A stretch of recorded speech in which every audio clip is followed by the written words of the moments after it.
I'm making this video for an article to accurately document history and what Instagram did. They've penalized me for apparently violating their content monetization policy on 3 different videos. Now I want you to watch all 3 of those videos so you can accurately see how psychotic our country has become. The first one, I just read The Hill verbatim and posted a Libertarian Mises Caucus tweet. The Hill reported, Facebook, Instagram to allow calls for violence against Russians temporarily report. Facebook and Instagram will temporarily allow users in some countries to call for violence against Russians and Russian soldiers within context of the war in Ukraine, a company spokesperson confirmed Thursday, a substantial shift to their rules on hate speech and violence and incitement. As a result of the Russian invasion of Ukraine, we have temporarily made allowances for forms of political expression that would normally violate our rules, like violent speech, such as death to Russian invaders. We still won't allow credible calls for violence against Russian civilians, Meta spokesperson Andy Stone said in the statement. They will also temporarily allow some posts that call for the death to the Russian president. I think the Libertarian Mises Caucus nailed it on Twitter. They said switch Russians with Japanese, and suddenly it becomes clear how their internment camp under FDR was possible. Big tech makes exceptions for incitement is yet another piece to the corporatist social control puzzle being assembled around Russia, and it will be turned inward. I mean, it already has been turned inward. People like Howard Stern are openly calling for allowing people refusing Pfizer or Moderna injections to pretty much die and not be served in hospitals.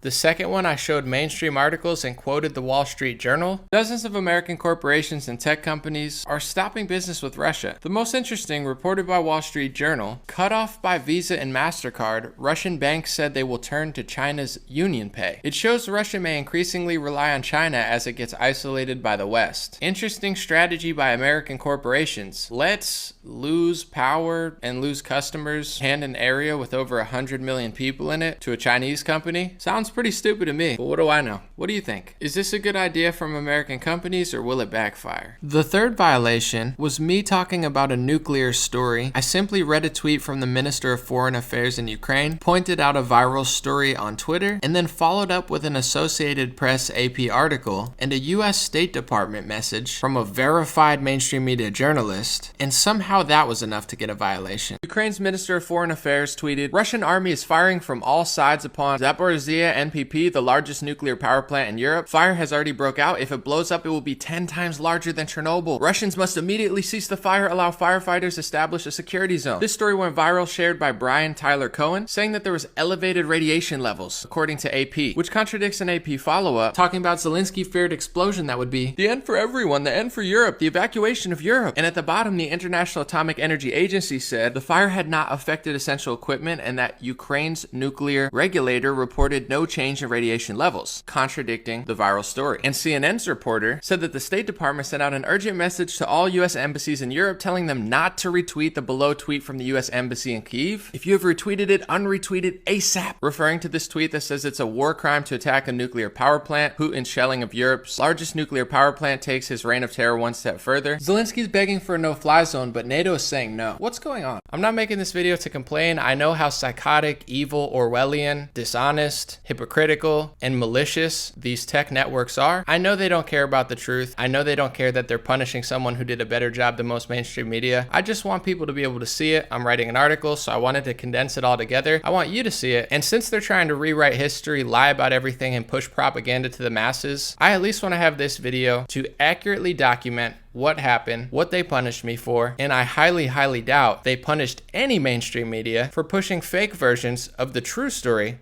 that I told. The Snake Island story that Zelensky himself pushed ended up not being true, with Ukraine's government later confirming that they had all not been killed. Rather the opposite, they were all alive. Thanks for watching. If you'd like to support my news analysis, patreon.com/raretalk is great. Facebook subscribers great. dreamrare.com. I have new green hats, new stone white hats. They're like off-white or a little bit sandy, and USA made merch to own something myself and not have to rely on these psychopaths that are always trying to steal my income. Have a good day.